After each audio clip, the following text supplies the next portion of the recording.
I have watched many influencers promoting different products. I myself have used products here on my channel because I've had great success with them. But here's the thing. What works for one person doesn't necessarily work for everyone. We need to take into account not only our hair texture, but our hormones, mineral content in our water, and sensitivities to fragrance and certain chemicals that are in the products. Just because a product is labeled as professional doesn't mean it's going to be good for your hair. Early in my career, I had a client who was celiac and had been using professional shampoo that had wheat protein in it. This product was a favorite for lots of people, but for this client, it was very aggravating to her scalp.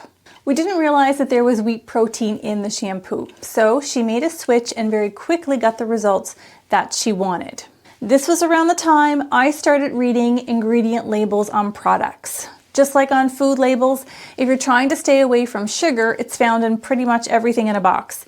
If you don't read the label, you're just not going to know. So just because a product is praised by a product rep or by other clients doesn't mean it's a match for everyone. So do your own research and read the labels.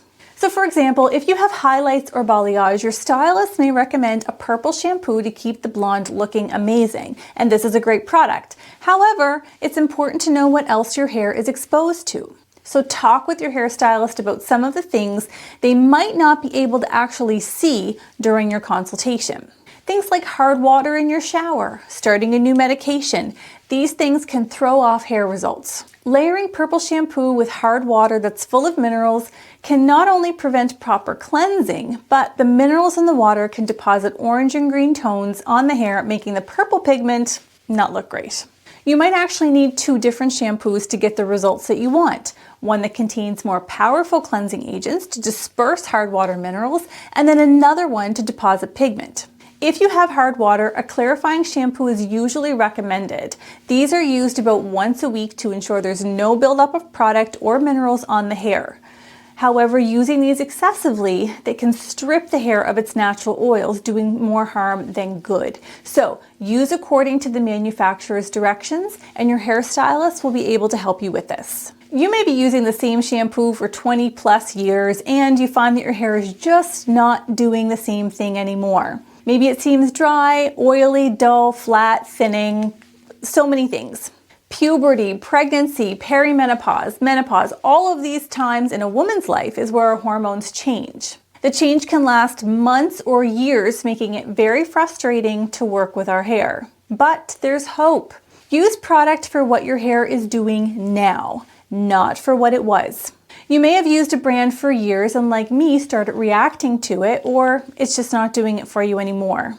Maybe you've used volumizing products in the past, but now you need hydrating products.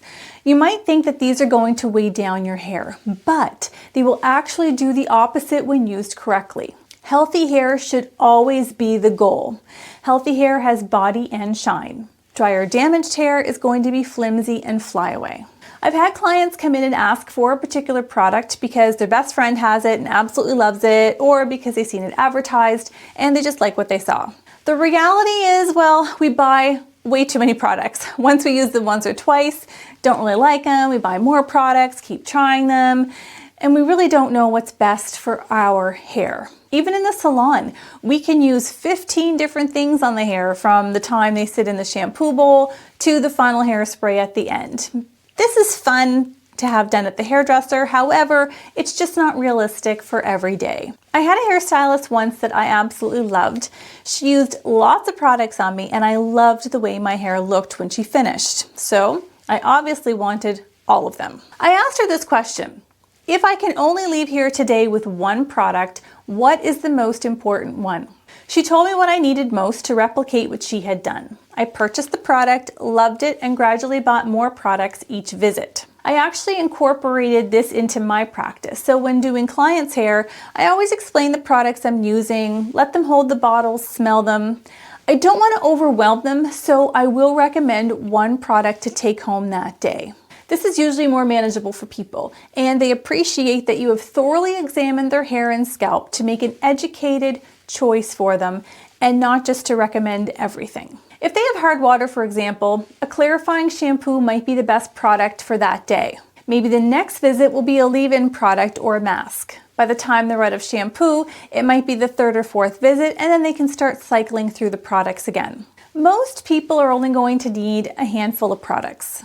A good shampoo and conditioner that are suitable for your hair and scalp, a leave-in product to aid in styling, and a finishing product to keep hair in place.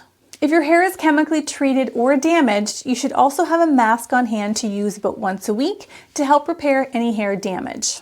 Many of these come with purple pigment as well for blondes. Maybe you started a new medication. Your hair could be shedding more than usual, it might be drier, or it might react differently to chemicals. A color that worked last month may not cover your gray this month, leaving you and the stylist not really sure what happened. So make sure your stylist knows about this recent change so they can make adjustments to your color formula to provide extra coverage. Starting a new medication can also make your scalp more sensitive, so the shampoo you were using might aggravate it. Changing to a milder surfactant with mild or no fragrance can make all the difference. As well, some companies have products that can be added to color that prevent scalp sensitivity during a color application. If you're having issues with your hair and scalp and you trust your stylist to share with them, they might be able to help. I personally like to choose products that are organic, ethical, free from sulfates, parabens, and artificial fragrances. So be picky. Don't just buy things because so-and-so uses them. Purchase the products that are going to benefit you. I hope you enjoyed how to better choose products for your hair. Until next time, have a great hair day.